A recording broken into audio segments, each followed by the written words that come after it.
Welcome to the Kings Beat podcast. I am James Ham, Kings Insider for ESPN 1320 and the Kings Beat. Joining me, Box 40, Sean Cunningham. Sean, how are you?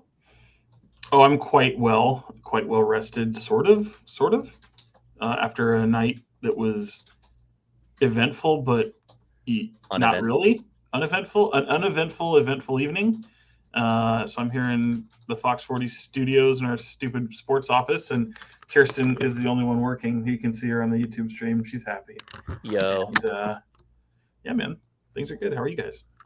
Good. All right, let's welcome in Zach Galifianakis, who's between two firms. Yeah, man, look at that. Brenden Nunes from the Kings Pulse podcast. How are you, Brenden? Good. I mean, when's the last time we started out where I understood a reference from you two old men less than 60 seconds into one of these podcasts? I think that this is a great start. I'm glad to be Zach Galifianakis.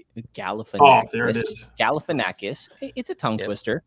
And I will say I'm dog sitting for family. So if you hear puppy noises in the background, toys squeaking, that's what's going on. I think what it is we've just become such a great influence on you that you're starting to get the jokes. You're doing a little tiniest amount of homework, and pop culture references are finally coming through. Yeah, haven't watched Life, haven't watched a movie since I said that would be the next movie. So wow. Not a great theory on your part, but you do it to spite us. I don't like that. He does. I just busted through season 2 of The Bear. Man, that is an intense show. And you were watching it at the draft, James. I was watching it before the draft, as the build up to the draft. I was watching it on my way down. But I busted through the entire season in, I don't know, like however long it is. What do you mean you watch it on the way down? Are you still watching TV in your car while you drive? Well, I have it on like on a pop socket on my dash, but I'm not really watching. I'm listening, like books on tape. That's got to be amazing when if you're stuck in traffic and all of a sudden a love scene comes on that just go ahead and play right there on your dashboard for all the world to see. That's what pause is for. There we go. Brenden looks like he's been distracted. Oh, I definitely just watched one of the dogs take a piss on the carpet over there. Hey, guess what's in your future? Yeah, not great. Maybe like an hour and a half from now, I get to clean that up. So that's boy. Right. Who's a good boy? Damn it. All right, let's get to the business side. Number one, if you're watching here on YouTube and you don't mind, give us a thumbs up. Subscribe to the channel. We are almost to 3,000 subscribers, so hooray for us.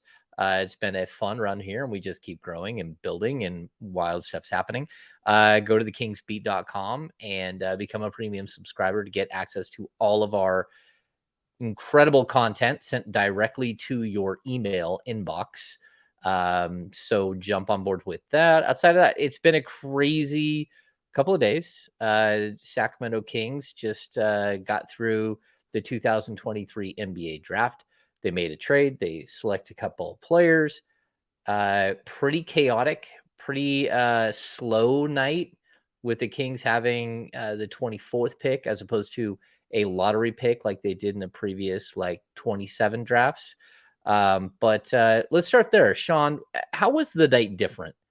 Because we're used to it being go time in the first 20 minutes of the draft and then waiting for another 4 hours for a general manager to show up. And this time we had to wait for the draft things to happen and then for the general manager to show up.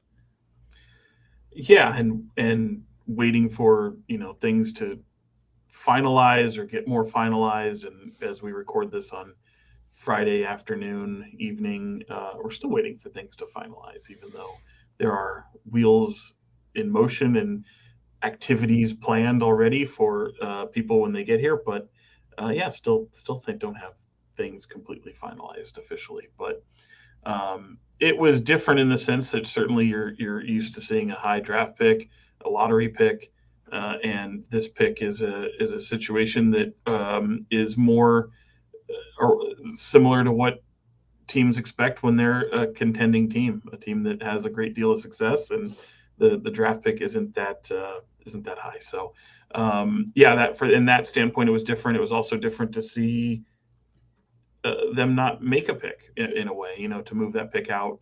And certainly in the days and weeks to come, and conversations we'll all have, and things that I've heard even already, who could have been there that would have allowed them to maybe hold on to their pick. And in the early research that at least I've done, nobody really, it appears, that would have been in the mix or even taken above them around those picks would have prevented them from trying to move off this deal, because they're going to value that cap room for them to be able to go out and get something of substance, maybe in the free agent market, maybe in the trade market, maybe in extending as we've talked about with Domantas Sabonis. But yeah, man, it was different. It was a night where I looked at the clock at right around 12:30, and it was probably one of the earliest drafts that I can remember when I was done very, very early.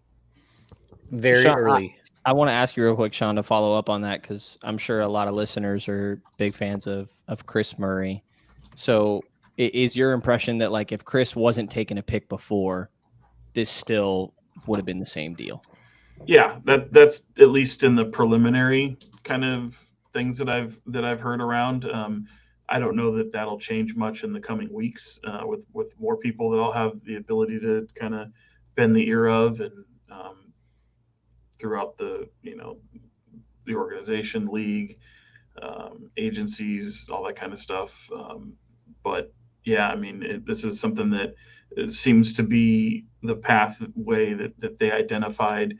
Who knows what other maybe scenarios were being kind of kicked around, or possibilities of trades to be made that could have landed them a veteran. But this appears to be a pathway that was certainly on the radar and something that they were looking to accomplish. Especially, I don't know if it was the number one option that they wanted to do. Certainly, I think they wanted to be aggressive and bring some the possibility to bring some players in, and those possibilities could still exist. But at least this was something that at least was something they were on the at least planning to do with what was kind of laid in front of them.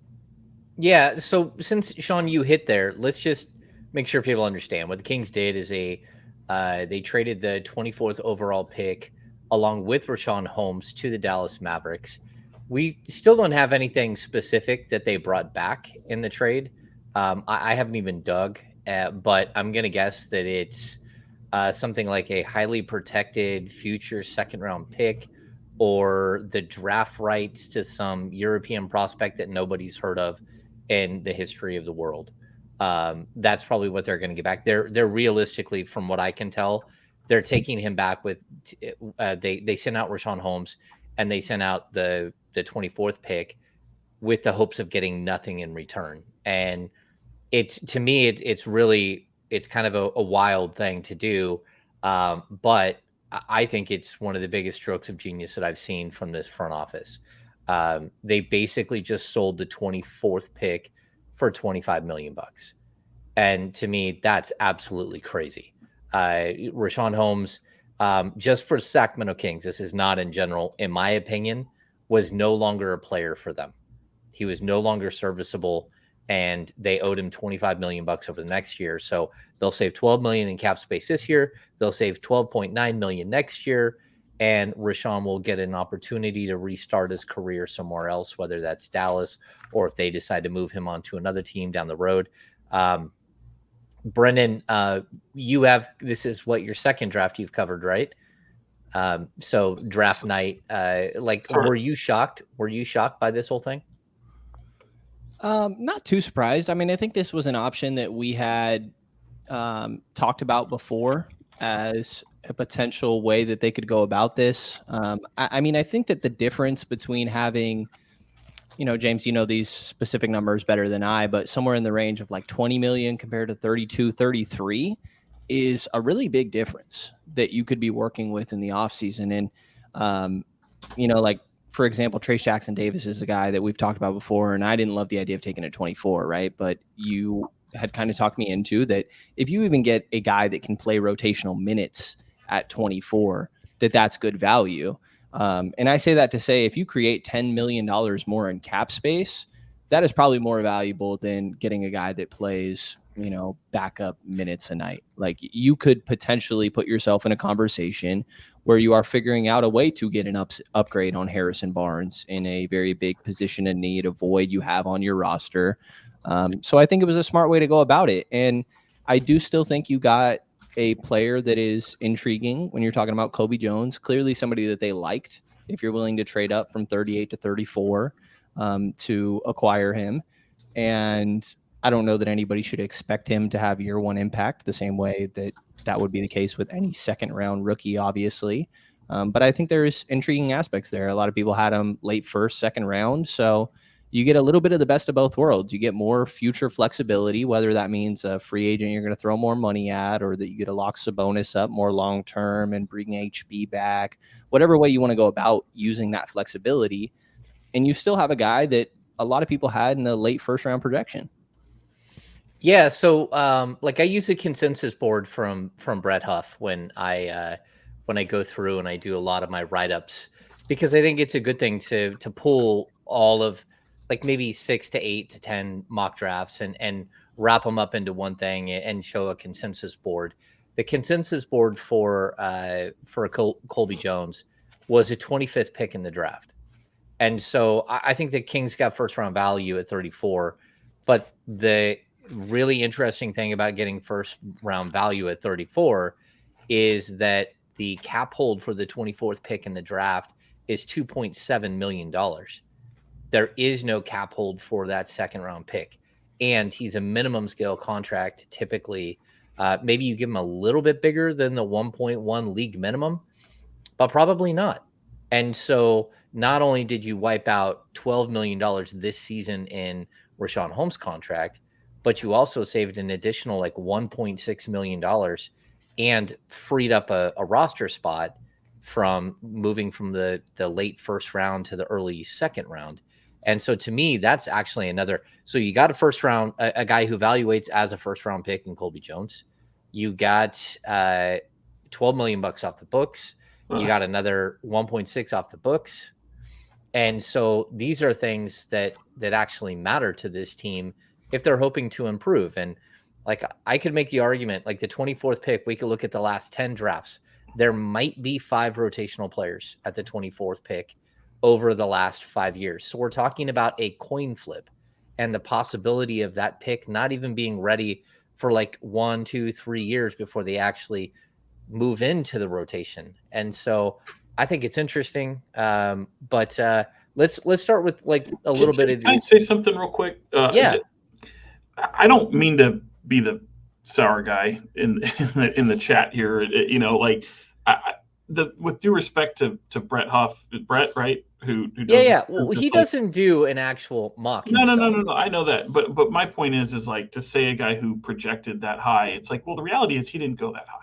You know what I mean? So I don't want people to see that oh yeah, this guy should have been a first round pick. No, he shouldn't. He went exactly where he went. That's the reality of the situation. So I don't want people to look at Colby Jones and think that, oh man, this guy projected so high for something and then have an expectation of him to deliver in that regard. It really kind of short sells him in a way. So you have to take him what he is. He is a 34th pick in the NBA draft, and that's what he is. And that's why I become kind of this guy who hates mock drafts, because mock drafts are nice for whatever to just kind of get a vision in front of you. James, you love architecture. You're building your room a lot, and diagrams don't often look like the finished product, right? So you get something as a presentation or as something to put in your mind's eye, and certainly every team is going to have their draft board. The important part of it is the Kings did have Colby Jones valued higher than where he went, which is why they moved up to get him. That's why they moved from 38 to 34 to get him. And I'm sure they were pleasantly surprised to see him there. And I do want to clean up one small thing too, because I've seen a lot of this, obviously the official statement from the Kings coming out saying that it's part of a larger trade, right? Well, look at that very cleanly. Obviously the only thing that's mentioned in there is the 24th pick, which became Olivier Maxence Prosper, right? Mm-hmm. The larger trade doesn't necessarily have to go beyond Richaun Holmes. So I want people to keep that in mind so that they're not like, oh, they said it's going to be a larger trade. Yes, you've heard Richaun Holmes' name reported to that. And there's people like myself who can confirm that, yes, he will be part of a larger of the deal, of a future deal. But when the Kings come out with a official statement, say that the 24th pick going to Dallas is part of a larger deal, well, that larger deal would be them, the likelihood of them just saying Richaun Holmes, and it may end there. Yeah. But you're saying it may not be Richaun, or it may be more? No, what I'm saying is they have not officially on the record stated that Richaun Holmes is part of the deal for several different reasons. I mean, this could be a 3-team trade. This could be a trade that there are certain hurdles you have to get over before this thing becomes official. And yeah, the trade could evolve. It may not. And even if it doesn't, if it ends up being 24 and Richaun Holmes to Dallas and it ends there, that there becomes the larger trade. Does that make sense? Because Richaun Holmes is reportedly part of that deal, but not officially part of that deal when they said that on draft night, their official stance or the official statement that came out was that 24 is part of a larger deal that is headed towards Dallas. Yeah, and I was trying to clarify too, like by NBA rule, you're not allowed to trade a bunch of stuff for nothing. So the Kings have to actually get something back. And that doesn't mean they're going to get a player. It could mean that they get a second-round pick that's protected like 31 through 57. And so if it lands 58, 59, or 60, they get that as part of the deal. Or they could get the draft rights to, like I said, some European prospect that somebody drafted 8 years ago. Like I think Dallas or OKC, they have a prospect that's like a 40-year-old dude. The Kings could actually get that as the value that comes back. And like, I'll bring up the Isaiah Thomas trade from years ago that really angered everybody in Kingsland when they traded. Basically, Isaiah was going to sign with the Phoenix Suns. They knew that. And the Kings ended up trading basically Isaiah to the Phoenix Suns for the draft rights of Alex Oriaki and a trade exception. So like the reason why we bring up though Alex Oriaki is because the Kings actually have to take something back. They can't just send Richaun Holmes and the 24th pick out and get nothing in return. There has to be some, and it's not, they can't send back $1 million. That's not what it has to actually be, a functional item from the NBA, whether it's draft capital or whether it's the rights to somebody. I don't think the Kings will, in fact, take back anything of value except for the fact that it will be one of those things that I'm talking about, like a mystical European prospect that no one even remembered someone drafted 25 years ago, something like that. Right? Yeah. The one other question I would have for you guys, and apologies if one of you have already reported this or somebody else has and I've missed it, but do we know what the second rounder they included was to move up from 38 to 34, right? Like they have Dallas's 2024. This is according to Real GM. Dallas's 2024, Portland's 2025, Dallas's 2028 when it comes to second rounders. But do we know what it took for them to move up from 38 to 34 specifically? No, I had not seen what number yet. Okay. Yeah, I haven't either. It's a good question, Brennan.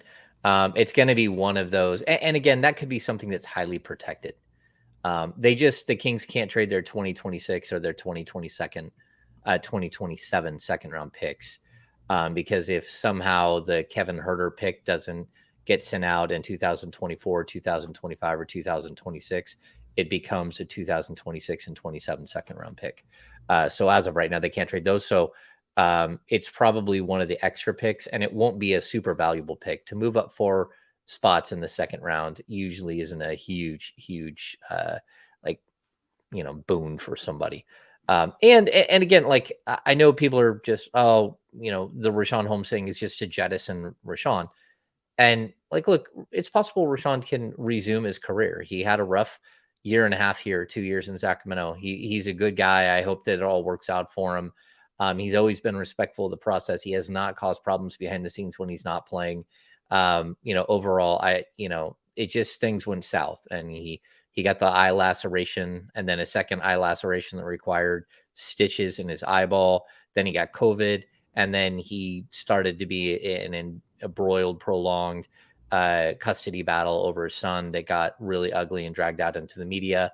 And then while all of that was happening, the Kings went out and traded for a 2-time All-Star 25-year-old center who goes on to be an All-NBA center and a 3-time All-Star. So like everything that could have gone wrong for Richaun Holmes here in the last 2 years in Sacramento kind of did. Whether it's on the court, off the court, or with, sort of the outside things that come in when you are a basketball player. So I wish him the best. Like I've never had anything but like good interactions with him over the last couple of years. And again, I don't think he was a problem at all in this last season when he wasn't playing. But it does open the door for all kinds of craziness. The Kings I have them, it's anywhere between 33 and 35 million bucks in usable cap space. I want to clear up a couple of things because there are a lot of people out here that don't understand sort of some of the basics of the salary cap that are reporting on this, and that can get pretty frustrating. So the Kings, as part of the deal for Holmes, there's likely going to be what's called a traded player exception, right? And you'll see this out there in the world. It's called a TPE, right? And if you're trading a player and you're not taking back a player, then it's basically for a salary. So the Kings, in reality, this summer could have a TPE in the amount of $12 million. And they can use that in a variety of different ways, but realistically, it's like a coupon that you can go use to go out and trade for a player. And that player can't make more than the TPE. I think they can be within $100,000, $150,000 of the value of the TPE. So the Kings could use that TPE to go out and get an $11,500,000 player and not take anything back in return. And so those things have a lot of value, but it is lumped into all of your other exceptions. So the Kings have to decide once again if they're going to be a team that plays under a certain set of rules where you are where you don't have cap space, or a set of rules where you're a room team. And the reason I bring this up is because you don't get to be both. So either the Kings have $35 million in cap space, or they have a $27.5 million Harrison Barnes cap hold, and then Terrence Davis and Alex Len and Chimezie Metu and Trey Lyles cap holds.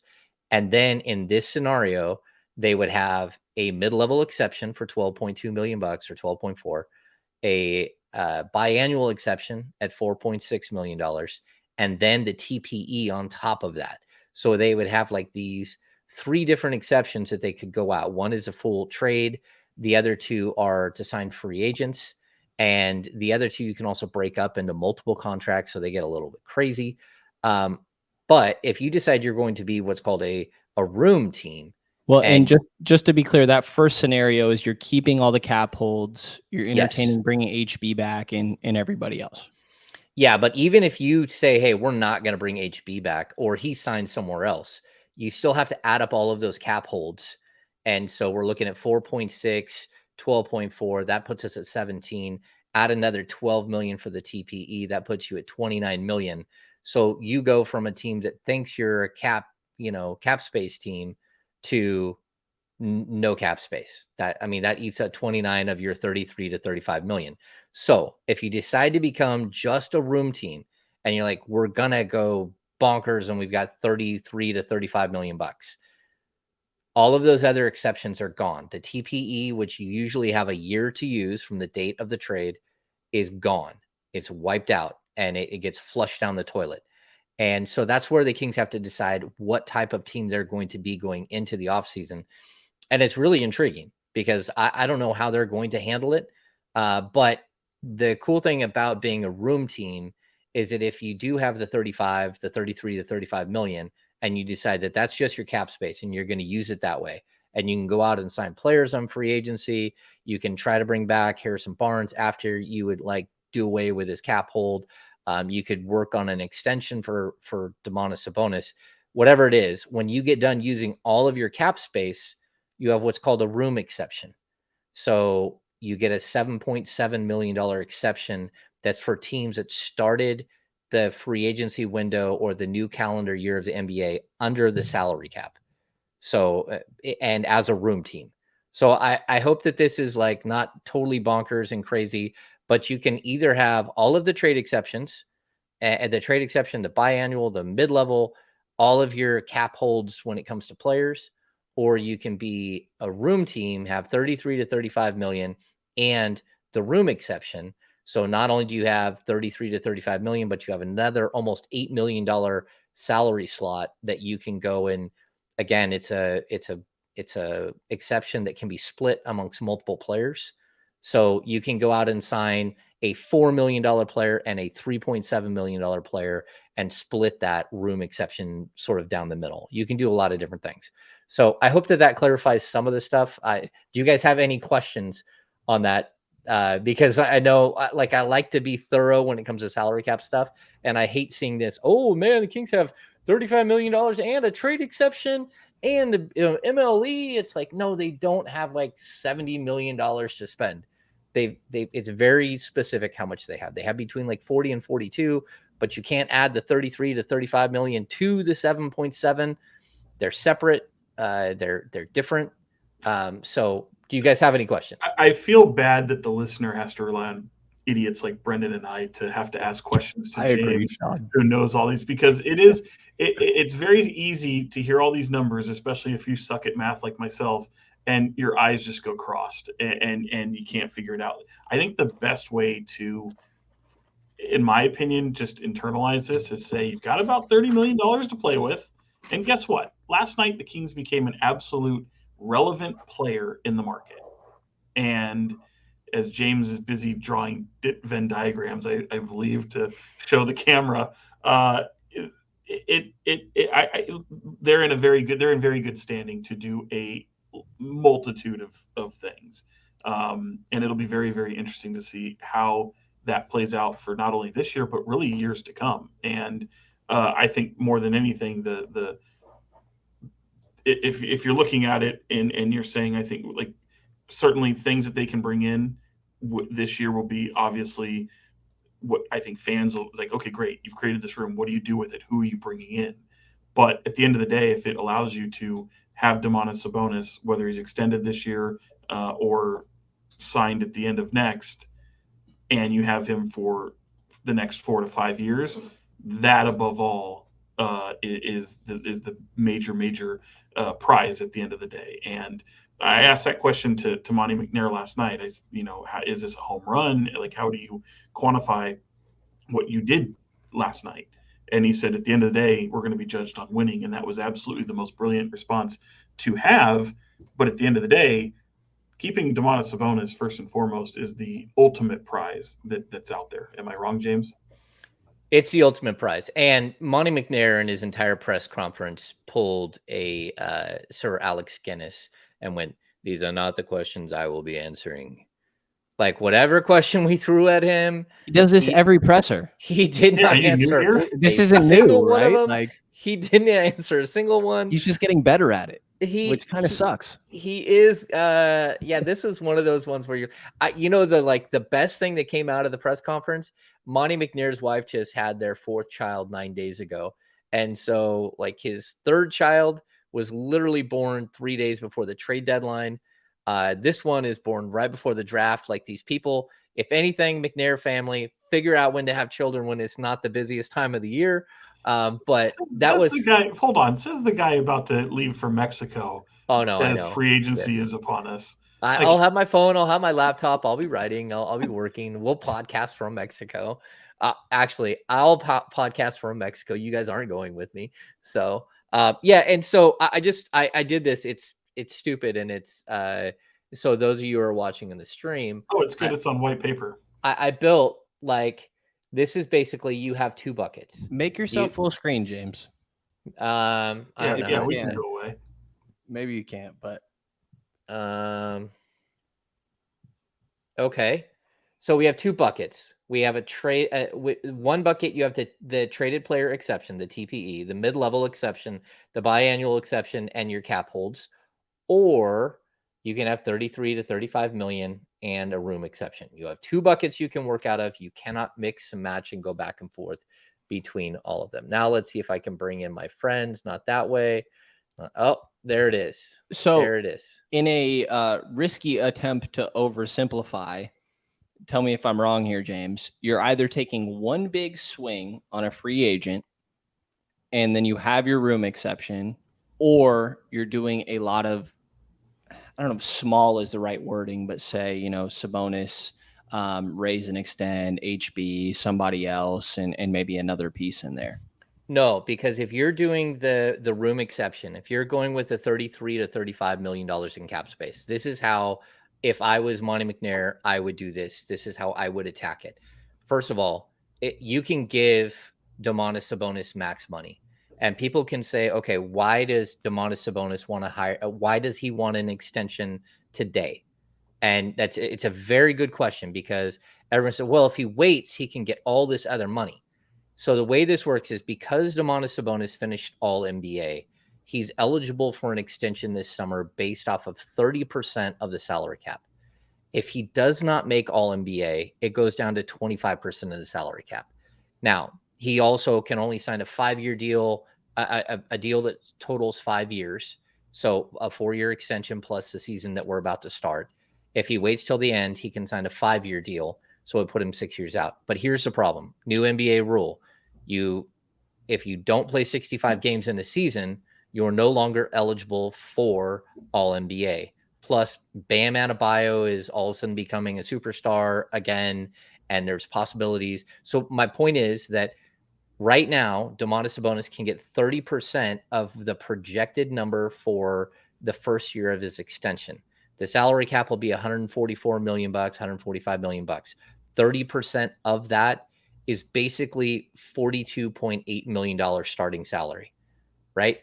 If he decides to say, hey, I'm going to go out there and play this season and I should be fine, and he gets hurt and he misses more than 17 games and he's not eligible for all NBA, the highest salary he can get drops to 25% of the salary cap, which means the starting salary drops lower than what it could be. So right now, if the Kings, his current salary is 22 million.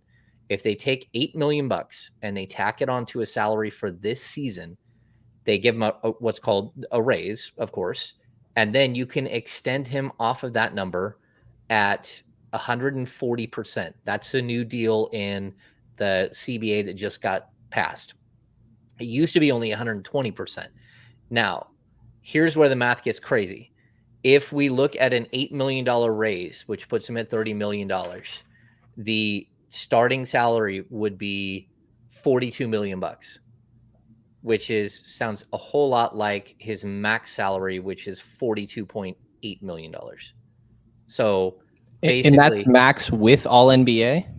Yes. Okay. Yeah, because he can't get the designated player because he was traded during the first 4 years of his contract, during the first 4 years of his, so he can't get a designated veteran. So he falls under a window where he can get 30% of the NBA maximum of the salary cap going into next season because he made all NBA. If not, it would have only been 25%.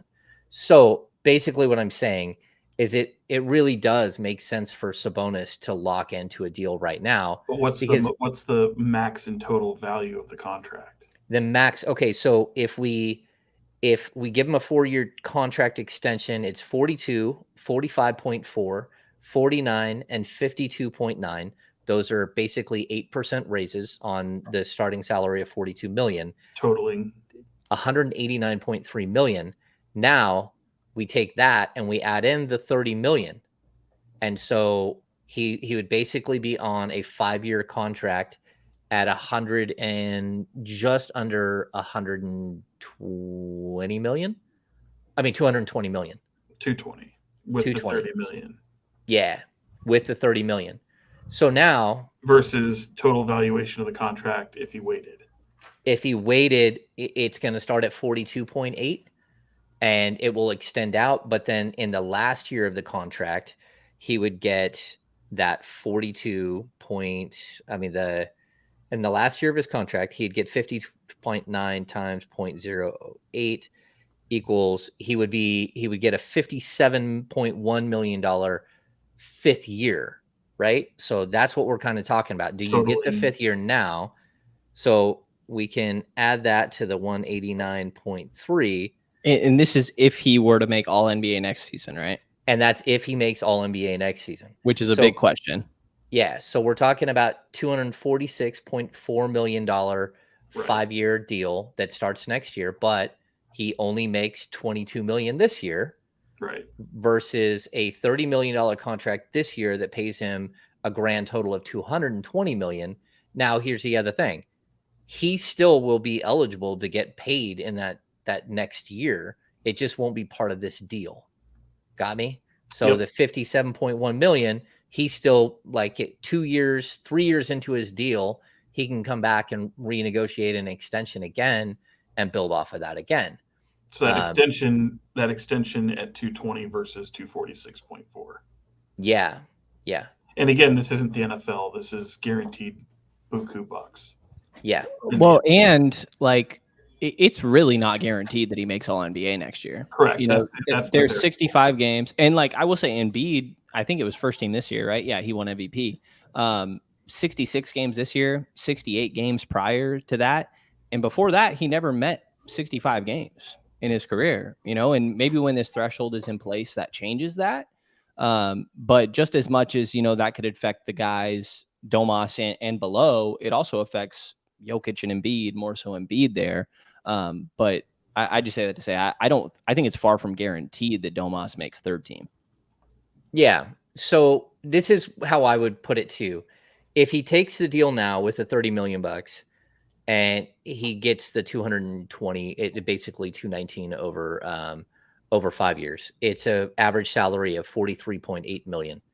If he rolls the dice and he hopes to get that last year added on, the maximum would be an average of $44.8 million over the 6 years.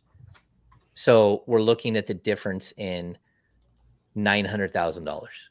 And I'm not sure, well, 900,000 times like 5, so $4.5 million, but $900,000 per year. And that's a big gamble to take. So in the grand scheme of things, but if he doesn't make the All NBA team, okay, as an unrestricted free agent, and he does that route without making the All NBA team again, what does that total out at? So I haven't done all that math. But it's right around the 220, right? Yeah. So let's just say, so it's like it's the same, only you're making less in your first year, right? Because your first year you're still on your $22 million. Okay, so we're looking at the salary cap at 144 million times 0.25. His starting salary would drop all the way carry the one. I'm kidding. To 36 million starting salary. Right. So it's not even remotely close. Yeah. So it's different. But the total out at the end of the contract is what I'm saying. Yeah. I can do the math while you guys discuss. I mean, my point is he again, part of the complication here is you can certainly see why the Kings want to do it. They're going to go all in to try to extend him. On the player standpoint, it's you have the ability to make quite a bit more money without extending, and you control your own destiny. A lot can happen within a year. You control your own destiny, even if you're controlling your own destiny remains in Sacramento. But the landscape of the NBA can change a lot. And even if you have the prospect of, if I'm speaking as Domantas Sabonis here, if he goes out and says, well, I can shoot for trying to get some of these accolades, and even if I don't, I'm still going to be in the ballpark of what the extended contract ends in, if that makes sense. So in my opinion, and I'm just spitballing, James, you'll have the number there, but extending the contract at the 220 valuation of the contract at the end of the contract versus the possibility of 246.4, take away possibility of him making All NBA team next season or some of these accolades like an All-Star team. How does that compare to the 220? You're in the ballpark. So whether you bet on yourself or you don't, you're still in that ballpark. It's 211. 211. It's 211 is a 5, and that's a 5-year deal. So that's $9 million difference. Yeah. So sacrifice $9 million for the possibility of making 26.4 more. not going to do it. You know who I'd call to get advice on this one? Who's that? DeMarcus Cousins. Yeah, but I mean, you're still talking over $200 million. I mean, the guy's going to be. Yeah. So DeMarcus Cousins didn't get $200 million. Well, no, but I think that both sides have a lot to like consider here. Like, I mean, of course, Sacramento hopes that he meets the 65 game threshold and makes all NBA, but like that seems like a coin flip to me. And if he I don't doesn't, know. aren't you you're paying him less, right? Yeah. So I would say this too. If we look at the average salary, which is what we did before, which is 44.7 if he waits it out and signs a 6-year deal. And then it was like 43.8, right? If he doesn't make all NBA and it drops to 25%, the same deal would, over the 6-year period, the 5-year extension and this coming season at $22 million, his average salary would drop to $38.9 million over the 6-year deal versus a potential 44.7 if he makes all NBA first team, or a 43.8. So it's a gamble. So it's a saying big gamble. If you're his agent, Greg Lawrence and Jason Raney, you're sitting here going to Domas and say, these are our options. And if talking strictly from the player standpoint, James, what are you advising your client? I would advise him without any question, take the money. You're looking at $200 million, unless you don't want to play. Not make all NBA next year. But he's still looking at $200 million if he doesn't. Well, no, it was $211 million. There's a possibility for him to make $211 million. Yeah, but there's also a possibility that he blows out his knee and he doesn't get, or he pops his Achilles, or his thumb never heals. I'm just saying. I'm being realistic. Right. Like DeMarcus Cousins didn't get the deal, gets traded to the Pelicans and pops his Achilles, and he was up for a $219 million extension, and he came away with, I don't know, what, maybe 20 million? A fraction. Maybe 20 million total afterwards. I guess my next question would be, like, if you look at it from Sacramento's perspective, I'd imagine that you feel like you're in a decent standing to have a good pitch to bring him back. But obviously there is risk involved there. Is there an aspect where you think that from the Kings' perspective in their front office that, like, maybe we want to use this whole cap space on a player? We want to spend 30 plus on a player, and that's an even more appealing pitch to Domas next year. Correct. Compared to using a portion of that on Domas right now, like that there is some opportunity cost there. No, I totally agree. And I would also say that there's potential that you could even go to Domas and say, hey, look, how about we don't give you an $8 million raise? How about we give you a $5 million raise? And we talk about $170 million over the 4-year extension. What if we talk a little bit less money so we can go out and chase a bigger player in this particular free agent class? Either way, I would say that my point would be that if you have Domas and you have $35 million in cap space and you do give him the $8 million, you still have $27 million to spend, and you have a $7.7 million room exception. So you still have avenues to improve. And Brenden, you said, oh, well, what if you signed it like you do the one player or in the other way? No, you have $28 million in cap space. You can you can go chase Naz Reid at $13 million, and now you're down to $15 million. Then you can go back to Harrison Barnes and say, hey, how about $15 million?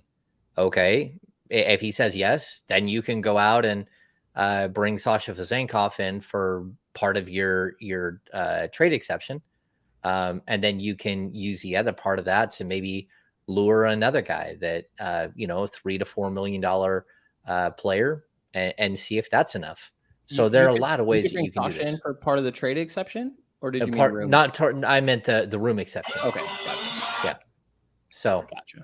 Yeah. So I mean, it's complex, right? But I think overall, I Like we've gone through this a couple of times, and like I've heard like a source tells me that there has been conversations. Like for sure. this is a distinct possibility. The Kings have been pushing. Well, the sides have met, and this is a distinct possibility that the Kings were, this was part of their offseason that they had hoped to do, because then you don't have to worry. You go into this season and the focus is on building around Domas and De'Aaron. It's not on whether Domas may or may not be here. And if things go south in the first 30 games of the season and things look rough, but like what happens? Well, this takes care of that. You don't have to worry about that anymore. It's over and done with. Keegan Murray, De'Aaron Fox, Domantas Sabonis, Kevin Huerter, all under contract long-term. And you just saved $12.9 million next summer when you were probably looking at a little bit of a choppy summer with both Malik Monk and Domantas Sabonis going into free agency. So this wipes that off the board too, where all of a sudden you have a bunch more money from the situation with Richaun that you can go out and try to bring Malik back with the early bird exception, which is going to be probably around $13 million a year.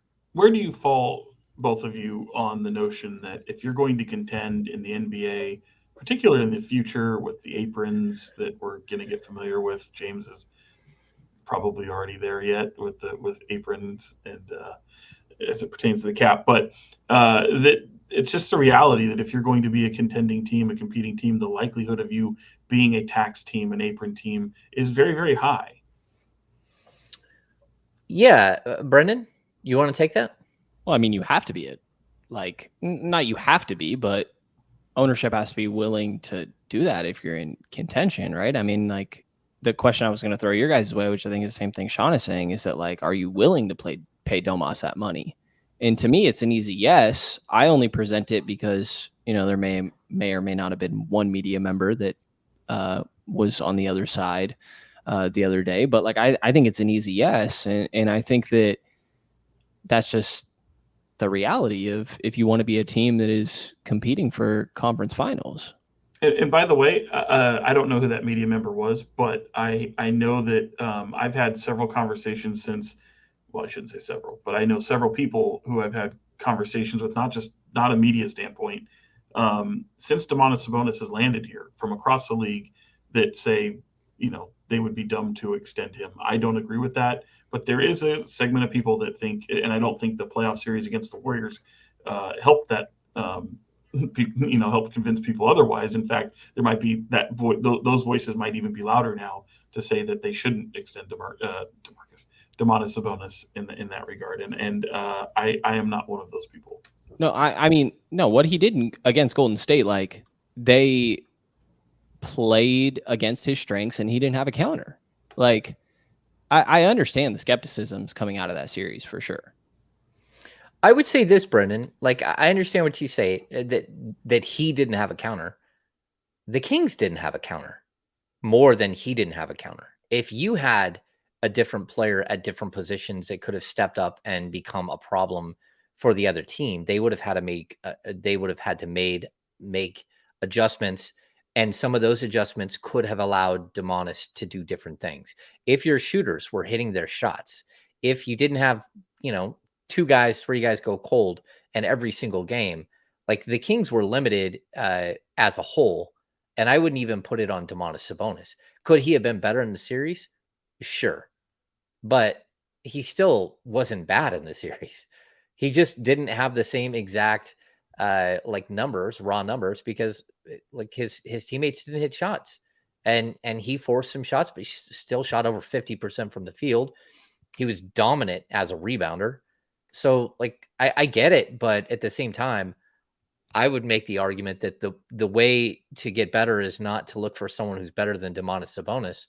It's to look for someone who's better than the players that are around him that didn't allow him maybe a little bit more help in the series. Yeah, and also, they're not there. They're not third without Domantas Sabonis. I mean, had he, taken the necessary time to get his thumb fixed, they're not third. They're probably not even a playoff team at that point. So one series does not tell the story of a person, especially as a contributing athlete. I think to the broader point, though, is it's in my mind, it's a slam dunk. It's yes, Domantas Sabonis is a max player in this league. He's proven that, and he makes everyone around him better. However, there are those that are throughout the league that would say otherwise, and that he is not a max player, and it would be a mistake to make him one. I think there's also those same people that say the same exact thing for De'Aaron Fox, and they have. Yeah, although I will say this, them having, I think the situations are vastly different because, again, they drafted De'Aaron Fox, and they didn't really, I mean, they had to do it. They had to make that step, and particularly, going back to the Sabonis trade, I mean, it's not like they weren't kicking the tires on moving De'Aaron Fox at that time. So it's just obviously Tyrese Halliburton had more of the market value, had the lesser contract, was more appealing in that regard. So this is a player where I would argue you don't have to extend. You've extended Fox. I think you should. Don't get me wrong, but I'm saying with having De'Aaron, the fact that you drafted him, and the fact that ultimately you had to give him that money to fully see it through, just the circumstances are a little bit different. I do think you have to extend Domantas Sabonis to pair with De'Aaron Fox solely based on just how well even one season has gone, but really just the way their styles compare with one another, making everyone better, and really having ownership and management find those right pieces to put around them. No, and I agree with you guys. I only presented it just to sort of talk about the other side, but I think that if you don't have Domas back around after the way that this franchise flipped because of not only him being there, but he was a major factor in it, that it just kind of would be crazy to move in a different direction. I think that like committing the money to him makes a lot of sense, and the number sounds a lot crazier than it did in years prior, but it's kind of the reality of the it NBA ain't right our now, money. right? It ain't our money. Numbers are getting higher. Numbers are getting higher. But I will say, like, if the difference between you getting Kuzma versus not getting Kuzma, just to drop in a player example, right, is whether or not you're willing to extend Domas. I would rather go get Kuzma and then bet that I still am able to extend Domas the year after, rather than not get Kuzma because I have the comfortability of like Domas is already locked in long term. But maybe that's just me. You're saying sign as opposed to extend, right? Yeah, like if it meant that you were not able to sign the guy you liked in this offseason because you didn't have, if you were to sign Domas to that raise, which would then qualify you for the extension that he would entertain, if that meant that you were no longer eligible for the free agent that you were targeting, I would prioritize going after the free agent and then just trust that like you still have a really good pitch to Domas next year. For sure. I understand why, like, that's not a great situation to be in. He might be the best. There's a good chance he's the best free agent on the market. I haven't looked at the teams that have cap space, and like, you don't want to be in that spot where one of your most vital players has a potential to leave if he wants. But if it means you're getting another really good third sort of option, I would kind of spend the money there and then bet that you still have a good chance next season to re-sign Domas. And I would like my counter to that. I totally get what you're saying. My counter would be like, first of all, you got to find the right free agent, and you bring up Kuzma. He wants 30 million. There aren't teams on the market with that kind of money to give to him. There might be a team that would give it to him, but if you went to him and pitched a deal with Domantas Sabonis and De'Aaron Fox and Kevin Huerter and Keegan Murray all locked up long term and said, we want to make you part of that core and we'll start at 25, you can get up to like 107 million over 4 years, an average salary of 26.7 if you offer him 26.9, sorry. $107.5 million free agent signing, if that's exactly what you want to do, if you started with a $25 million salary. So again, my point would be that you could still do the big deal with Domas and then come back and try to do something with a player like that, where you're giving him close to what he wants.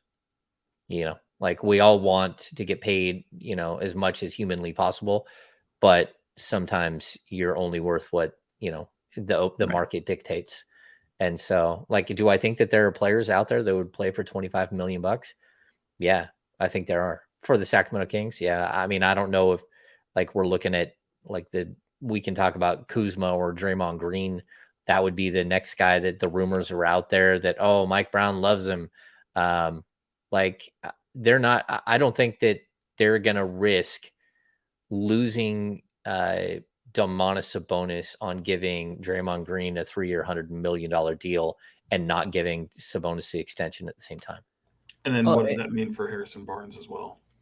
Well, and Harrison Barnes in that way is out. Out, correct. Yeah, I think there's people who are tantalized by these names that are out there and just are done with Harrison Barnes, if for lack of a better way of putting it.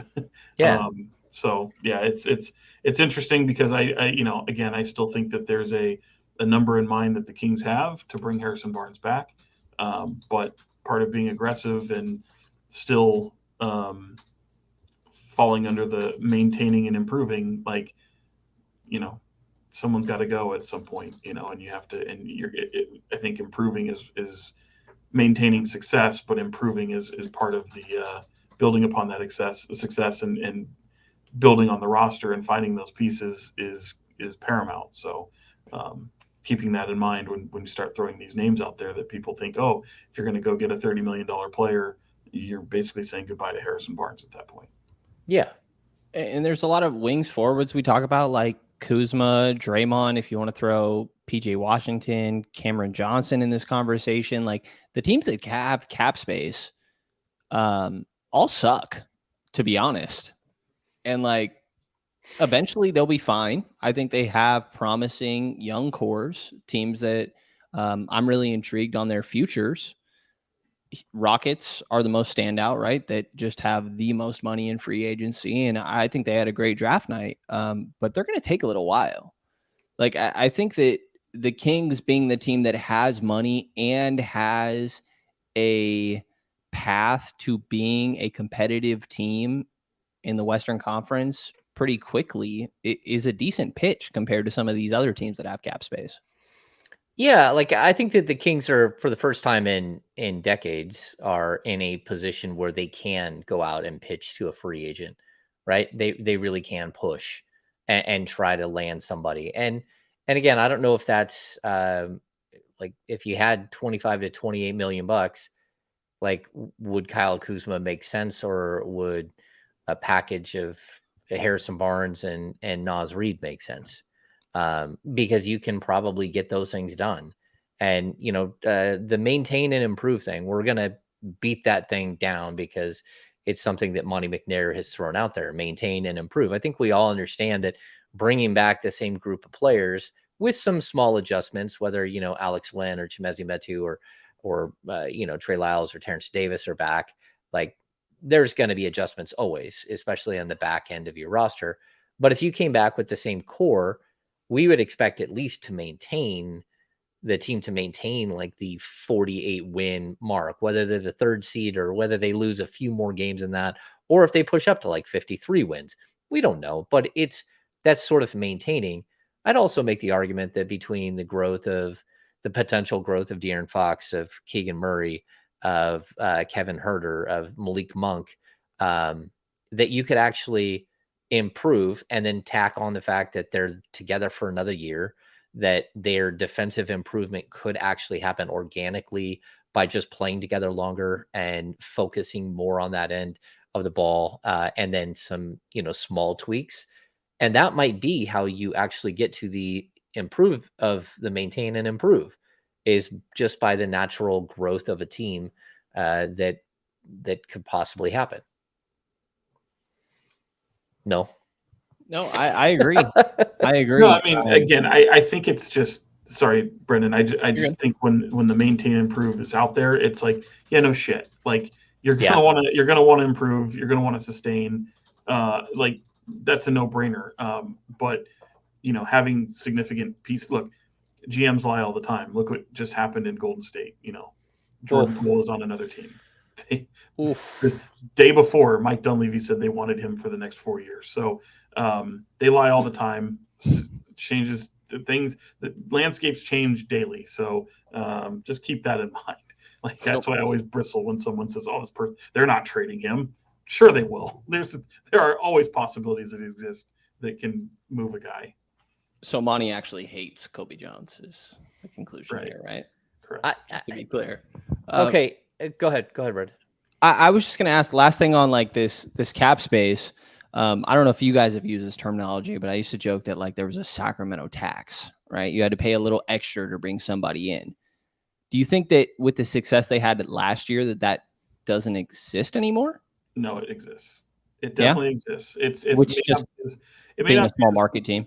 Well, and you're playing in California. So the way it works is when you play in California, you get taxed for playing in California, and California is high. If you're going to live in California, you want to live in a place that's a lot busier and livelier than maybe Sacramento, who tends to be a sleepier town. So those are definitely factored into the equation. And if you're playing the bulk of your games of your career in Sacramento, in California, there's definitely a tax that comes to that compared to playing in a place like Arizona, Texas, or Florida. Yeah, and Brendan, I would respond this way. In this particular offseason, I think coming into draft night, there were 7 teams with cap space. And OKC gave up a bunch of theirs. I'm not sure where they're at after the Davis Bertans trade. But if I were to look at the teams that are around and you take away geographic location and you just say, who would you want to play for? Every free agent would be crazy if they didn't say Sacramento over Houston, Orlando. Who else has cap space? San Antonio, San Antonio, Detroit. Can I throw another little thing out there? Not that you would want a player like this, but they also will factor this in. If they're looking at, I could go play for someone like Mike Brown, who practices every day and runs you into the ground a little bit, much like a Greg Popovich to a degree. And Eric Spoelstra, you have the Miami way. You have these very, like, if anyone looks at that, you kind of want to stay away from players like that. But if they're looking at it as, I'd kind of like to go play for maybe a more free flowing system, a more laid back kind of thing, where a lot of the veterans tend to run the asylum, if you will. But if someone looks at a coach and goes, I don't really want to play for a coach that's that detailed, that structured, it's going to command that much, because to me, that's a losing mentality. So you'd want to avoid those players anyway. But certainly it factors into the equation when these guys are making decisions. Okay. Let's do real quickly. Let's do the business of basketball. We're getting down to we just cleared the draft. It's Friday the 23rd. NBA free agency officially starts now. I mean, you can't sign players, but we'll know agreements in 7 days. Next Friday, on the 30th. Brian Windhorst made the claim that Draymond Green is the perfect fit for the Sacramento Kings, and that this sure does look like the Kings have cleared a bunch of space to go get Draymond. And to compete with the Golden State Warriors and try to pry him away. I don't know. First of all, I can't imagine a starting lineup with 3 guys who are subpar 3-point shooters in Fox, Sabonis, and Draymond Green. I love Draymond Green's defensive prowess. I love his personality on the court where he's pushing buttons, and I think the Kings need that type of guy. I love the fact that he's the quarterback for the defense, and I think he could help improve the defense overall. But I don't see him as a perfect fit, and I also look at him as a 33-year-old player who statistically has declined in multiple seasons. I don't know if he's the same defender he was before. Where are you guys at with this conversation? Would you, if you're the Sacramento Kings, go out there and chase Draymond Green over the next, starting next Friday when free agency officially kicks off? Draymond has not shot above 31% in 8 years in the league. And he has only done it in his second year, third year, fourth year. He's not a guy that shoots well from three. That's not news to anybody. But I think it goes back to when a lot of people look at the Denver parallel and try to, draw lines of, well, how can Sacramento follow that blueprint? And it's just very different when Denver's two best players, their two stars, their two-man game, can shoot from three. They're not good defenders, but they can really shoot the ball. So when you're going and looking at complementary defenders, if they can't shoot amazingly, if they're more of like low 30s, like we're talking about with Draymond or an Aaron Gordon or a Bruce Brown, like it's easier to do that from their standpoint. And I really strongly believe don't focus so hard on cleaning up your weaknesses that you lose out on your strengths. Like the worst thing that you can do is no longer have an identity and a strength in this league. And I think that you could get so caught up in cleaning up your defense that you lose that. I think Draymond fits your scheme. I think he fits your play style outside of the shooting. It's very dependent on how much he wants, but at least from what I would expect for him to be paid, which to me is in the range of, Harrison Barnes money.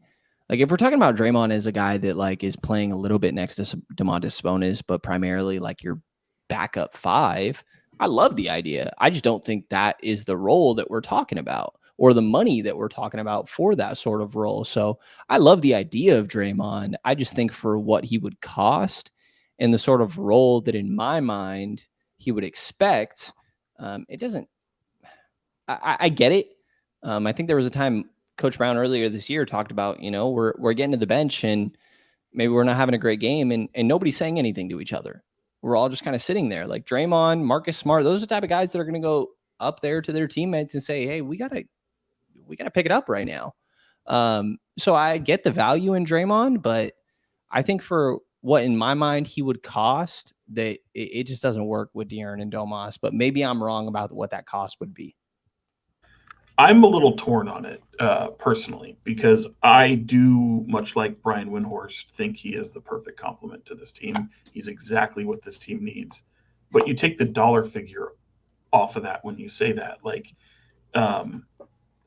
at $30 million, knowing how your roster is constructed, and Brenden, I lean a little your way on this, which is I think as currently constructed, you're built to where he is sort of perfectly the right player for this roster.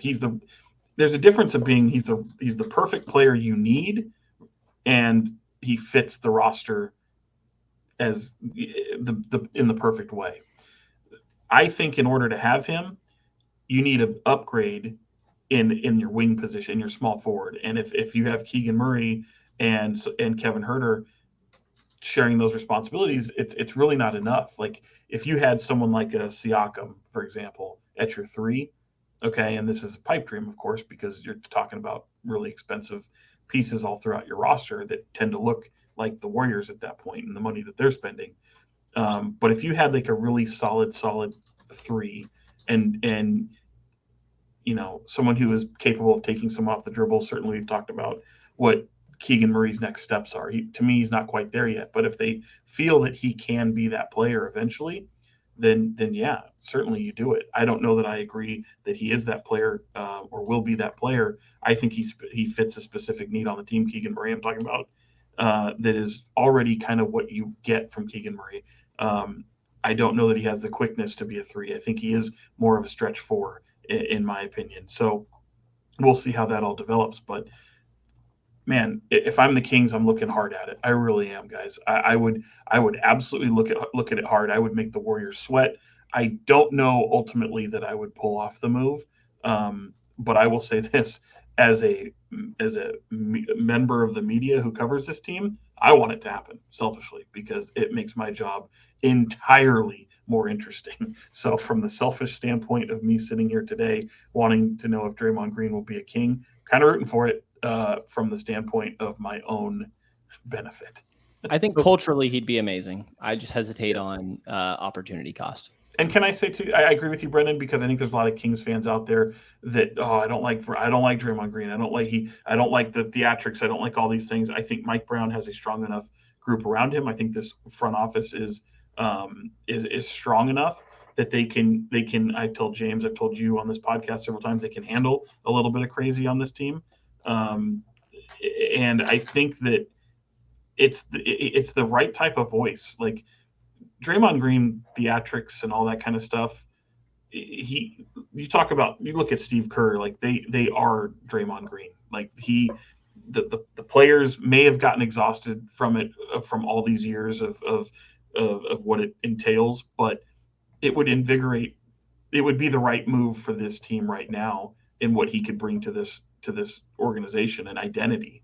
I think the stuff that what happened with him and Sabonis, yeah, it might be a little bit of a sell there. I don't think Domantas Sabonis would be like, there might be a moment where you sit him down and, the past is the past. I mean, you become a teammate. This guy's on your side now. He's fighting for you. He's doing exactly the same type of shit to other players that he just did to you.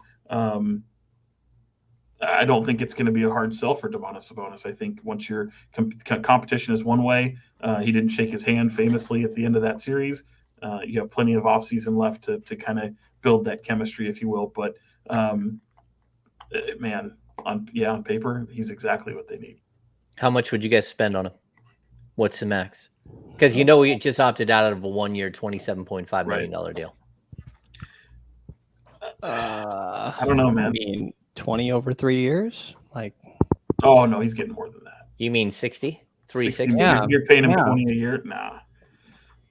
I mean, I agree that I think that he, like, turning that down would be looking for more, but you might be able to front load something, especially with the way this cap room is, and maybe you can front load something that kind of de-escalates as the years go on. Like maybe make him a $35 million player, which in the first year, and then how much? I'm throwing things out there right now just to see to get it to where he feels like he's got his due. But at the end of the day, it's an $80 million contract. The prospect of Draymond Green getting $100 million from the Kings, I don't see it, and I wouldn't do it. But I'd explore every avenue. So say that, like, to me, Kuzma is the other standout big fish, right? There's others, say Jeremy Grant, PJ Washington, Cam Johnson, and those latter two being restricted free agents. But say that, like, Kuzma goes somewhere else. At what point does, because I think that we all agreed that trading 24 to give you this cap flexibility is a smart move, but what do you have to do for this still to be a good move? Is there an aspect or a angle where Kuzma goes somewhere else and it's like, well, damn, we traded 24 for this flexibility, so now we have to do something with it? The part that gives me pause is a lot of the certainly what the Kings need, and defense is pretty high on that list. A lot of those players mentioned, with the exception of a few, but like Kuzma, we'll use him for example, not really known for defense, right? So, and I'm of the opinion you don't necessarily need to go shopping for defense. Like oftentimes you can find players that fit that type of role rotationally. But make no mistake, if you're going after someone like Kyle Kuzma, that's not just a rotational. That's part of your identity. That's part of that's upwards of $30 million a year type of player. That is a type of piece that you seek and go after, regardless of whether he plays defense or not. I don't know that that's the type of move I make, but you've heard me. I've said forever, a solid 3 is what I think this team needs. Who is kind of an alpha in a way, a scoring wing. If you can get 3 and D, fantastic. But you don't necessarily have to go and spend $30 million to find defense. Okay. So I'm gonna put this out there then. The other option that you guys didn't bring up is Dylan Brooks, but then also a lot cheaper. A lot cheaper. So what if you had to make the decision? You've got Draymond, you've got Kuzma, you've got Dylan Brooks, and each of these guys are going to be different. But we'll just say that the top two are going to cost you $25 million a year and take away most of your cap space and leave you with enough money to do your stuff with Domantas, and then your $7.7 million mid, room exception. And so you're probably going to be able to bring in, Sasha Vezenkov and maybe one other player. And then you'd have a little bit, you can do league minimum stuff, and you might be able to get Trey Lyles back. So that would be your two top guys as far as financially. Or do you look at Dylan Brooks, and then I would even make like another tier? Do you look at the Dylan Brooks, Naz Reid, Harrison Barnes tier, which I think is going to be a step lower, even if, I think Harrison wants a little bit more than that, or his people want a little bit more than that. I would still think that you're trying to push for a deal with whoever it is at the $15-16 million range. And then you would still have enough money to go do something else. So what kind of path would you guys take right here if you're the Kings? The big swing with the scorer in Kuzma, the big swing with the defender and like personality that is Draymond, or something more modest that might be able to help you build something in a different way? I think it just depends. I mean, it'd be nice to be able to kind of say this is the way to do it, but if you're saying, for example, Kuzma, well then no, I'm probably out on that, just because I don't think that I don't think it would be worth tying up all that money for somebody like that. I think there's some other possibilities that could exist, particularly in the trade market. But there are guys that they're willing to swing for the fences for. I think Draymond Green kind of fits that, but I think it requires a discussion. I think it requires some nuance and trying to figure out different pathways to make that happen. And hopefully it isn't there's also something to be said to really stick it to the Warriors, because they'd absolutely want him back. So, and keeping him from another Western Conference team. I mean, if it's not the Warriors, it's possibility of the Lakers, possibility of Portland. I mean, there's he's hanging out with Damian Lillard a lot lately. So there are some keeping away from your opponents. You've seen in the West, kind of everyone trying to make these moves to get where the Kings are and get their teams to compete with the likes of Denver for a championship. It just depends on who it is. And, like a Jeremy Grant, for example, I think is going to be an expensive commodity. I wouldn't do it. I wouldn't touch him. I've said so as much on this podcast. I don't think that's the type of move you make. But Brenden, you might disagree. Him or Kuzma, Sean? I'd take Kuzma over Jeremy Grant. Okay. Jeremy I think Grant the same. does not rebound. He does not. I think Kuzma can do a little bit more. Is the rebounding thing not overblown? No, I don't think it's not one player that kicked your ass that is an amazing rebounder, but you had the guy that led the league in rebounding, and then you have other okay rebounders on the team. I get that. Like, why do you need to have a 4 that is a good rebounder rather than just an okay rebounder when you have maybe the best rebounder in the whole league at your center? No, I get you, but to me, it's all about versatility. And also, Jeremy Grant hasn't played on a good team, like, at all. Right. So yeah, he's never put up numbers on a good team at all. I'm not. He's just not a guy that to me I would bring in at all. No. I mean, it's overpaid for scoring. You can find scoring. Scoring is not a problem on the Sacramento Kings, guys. So what are your 100%. Intangibles? What else do you bring to the table? You can't. Mike Brown says it all the time. His expectation is that you score for guys like Fox and Sabonis. And if they sign Jeremy Grant, guess what? That's already the expectation. What else do you do? And he would not be a type of player that, in my opinion, that Mike Brown would sit there and love. And I agree. I more so brought up the rebounding thing as its own separate tangent rather than specifically attached to Jeremy Grant. I don't know that like Grant or Kuzma necessarily the answer, but I do think that like having a third guy in my mind is the way to go rather than, keeping Keegan as your third, let's say, or Herter as your third, and then upgrading your 4, 5, 6 marginally.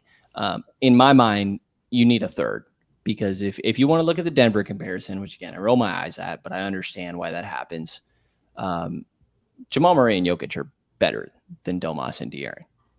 There's just no two ways about it. So like you need a better third guy than what they had. because their complementary pieces can be on a lower level when their primary two are better. Yeah, I would say their number one is better than your number one. Your number, like their center is better than your center, but Yep. I would take Fox over Murray without any question. I think the same, but I think it's easier to build around Murray and Jokic than it is, and Jokic, but Murray shooting the ball, like both Murray and De'Aaron, their primary impact is on the offensive end. And I think that the fact that Murray shoots the ball from deep makes it easier to bring on defensive complementary pieces than Davion, as much as I like to sit and say that Davion needs to be able to shoot the 3 ball to play alongside De'Aaron. Davion could play alongside Jamal Murray because Jamal Murray could shoot. There's a reason that it's Davion needs to learn to play alongside De'Aaron rather than vice versa. But if De'Aaron could shoot the ball, then we wouldn't need to necessarily have the conversation about Davion in my mind. Yeah, I mean, it's an interesting discussion because they have a bunch of the guys that you actually need, like the 3-and-D guys. And the fact that the Kings have gone out and got, the 3 guys, but they aren't the 3-and-D guys, it's just like a different way that they built their team. The Kings need to find some of those guys for sure. But the fact that Denver just keeps coming up with more of them, that's big. And the Kings need to figure that one out. They need the long athletic defender, like we've talked about in the past. So and looking at that Draymond stuff again too, it's like, I know people say, well, you can't shoot. It's like, okay, gotcha. But the only other negatives you're going to talk about is you're older and you have a little bit of a wild card syndrome, right? Because you could pop off.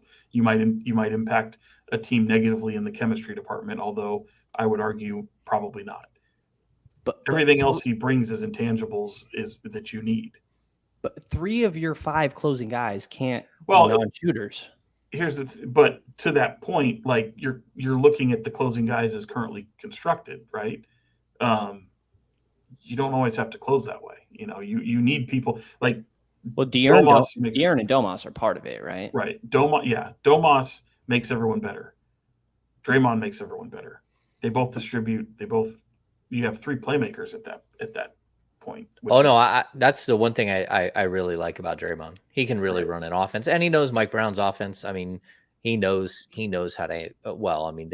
He understands what they're doing. I dig a lot of what Draymond brings to the table. If he was 3 years younger, and can shoot the 3, I would be a lot more intrigued by the situation. If he could shoot the 3, he'd probably be the highest paid player in all the league. He'd be very well paid, that's for sure. And I would say this: I still think OG Anunoby is the better fit out of all these guys. Agreed. You find a way to because of the age. Yeah, because of the age, because he is a 3-and-D guy, because he's an elite defender. He does everything you need. I want to believe that. I don't know that at the end of the day you'll be looking at him and saying he's your like an all-star. Well, he'd be Aaron Gordon level player. Maybe higher. I don't know that as a complementary piece to De'Aaron and Domas specifically, guys that are not 3-point shooters. Yeah, but I would like to see what Keegan Murray looks like defensively alongside OG Anunoby, and what Domantas Sabonis looks like alongside him. I think him defensively makes a lot of guys look better. That's what I'm saying. Yeah. I mean, it's the same way that Draymond Green has found a way to make Steph Curry and Klay Thompson and some of the other guys that Jordan Pooles of the world look better defensively. And they've used aging players who have lost a step, and Draymond has been able to help them stay really, really close to to competitive for a championship level. I don't know. It's good food for thought. And I also I don't want to disrespect Harrison Barnes and what he's done and what he's meant, because to be honest with you, he's still probably a top 5 option for the Kings with all this cap space and all that stuff. Yeah, and to that point, like I don't want to lose sight of that. Like he's still, it's still very possible, and you almost bet on it that he could be back. I mean, there's there's every likelihood that he could still be a Sacramento King. Yeah, I just want it for the right money so you can take one more big hack. Because again, I don't know how much he's going to cost, but a guy like Nas Reed, and I just think like a guy like Nas Reed could really, really help this team and really tie things up. Yeah, and there's some other guys out there that I like as well, but he's a guy that I think would make a lot of sense, especially if you're bringing in Sasha. And we have no idea that all of this will be like figured out in the coming days. All right. So, do we have any final thoughts? Brenden, what do you got for us?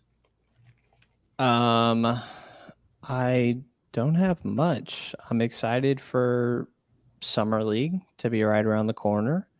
Be interesting to see who else is on the squad. I'd imagine that we have, and this is just totally guessing, Keon Ellis, Colby Jones, Jalen Slawson, and then I have zero clue from there. But I think it's going to be exciting. There's people saying that maybe Wemby's going to play. Maybe we get Wemby versus Brandon Miller at Golden One Center, which would be a great time. But we're not far from getting to see some of these guys. So I'm excited for that. They also scheduled the same matchup for Vegas, to open Vegas. Oh, nice. Did they really? Did you notice that? So yeah. So It's crazy. Meaning like we're going to prioritize the Vegas showing, right? I mean, you'll have a lot of people there. You'll have the whole league there, nationally televised, although I think the games here are televised as well. I can't remember. I'm pretty sure. Yeah. They'll be on. I think they'll be on NBA TV. Okay, before we check out and before I even hit Sean up with final thoughts, we didn't really even talk about Jalen Slawson or Colby Lewis. I mean, Colby Jones. Colby Jones. Do you guys have any quick thoughts? Like Brenden, you've been watching a lot of film. Again, we talked about where Colby could have been a first round pick, that discussion, but averaged 15 points, 5.7 rebounds, 4.4 assists, 1.3 steals. He shot 37.8% from threes, 21 years old. I like Xavier guys. They're tough. They're physical. My player comps for him. I had him, like, he reminded me after watching a bunch of film of Chris Duarte and Derek White. What do you got? I had some conversations about him. I actually will have an interview I was supposed to do it today. Kind of got pushed off a little bit, but by the next time we reconvene, I'll have an interview with Sean Miller, his head coach at Xavier, and should be interesting to talk to him about a number of things that are all things Colby Jones and just some of the things that he does. Looks like shooting, playmaking. There's a lot of things to like. That rebounding, especially Jay Billis. I mean, wow, we got a frozen Cunningham. We got a frozen Sean. Wow, what happened?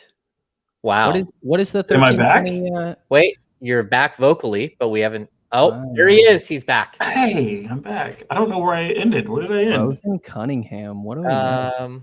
Yeah, you were saying a good shooter. Yeah, rebounder too. I mean that Jay Billis comparison of Josh Hart, I think, made everyone's ears kind of perk up a bit. Yeah, I mean, it'll be fun to see.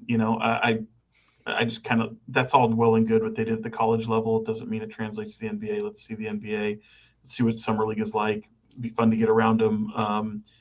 I know, when Monte McNair said he had him as one of the top two-way players in the draft, that means something. So I think this Kings organization certainly has had a type of player that they go after so far, as really as this group is.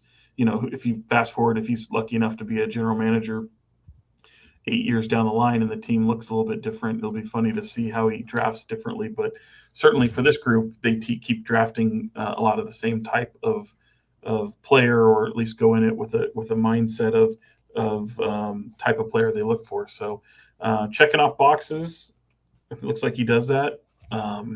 He's fun. I've seen a lot of I haven't seen a lot on Slawson. That's the one guy I didn't really see much on, but just started watching a lot of stuff and having conversations about Colby Jones, and everything I've heard has been pretty solid. I don't, James, you might know, hadn't seen many of the things that are negative or seem to be negative or need to be worked upon. I think it's just not a huge belief that maybe his game translates to the NBA is maybe the lone thing I've seen. Yeah. Brenden, what do you got? Yeah, I think that Derek White, like Josh Hart, are decent comps. I think of like Dante DiVincenzo, or, higher end outcomes, maybe like Kentavious Caldwell Pope sort of thing, like a guy that does a little bit of everything in my mind, right? The 3-point shooting is definitely a big question mark in talking about Kobe Jones here. 43% from three last year on catch and shoots, but you go sophomore year, 32%, freshman year, 34%. There's definitely concern when it comes to the 3-point shot, but like there's a really good floater. There's really good finishing at the rim, which when I asked Monty, like, why do you believe that the 3-point shot is real that you saw in the junior year compared to years prior? He pointed towards the touch at the rim, which I think typically does kind of work out for some players. There's definitely good touch there. There's a little bit of playmaking. There's good rebounding. I think that's where the Josh Hart parallel comes in a little bit.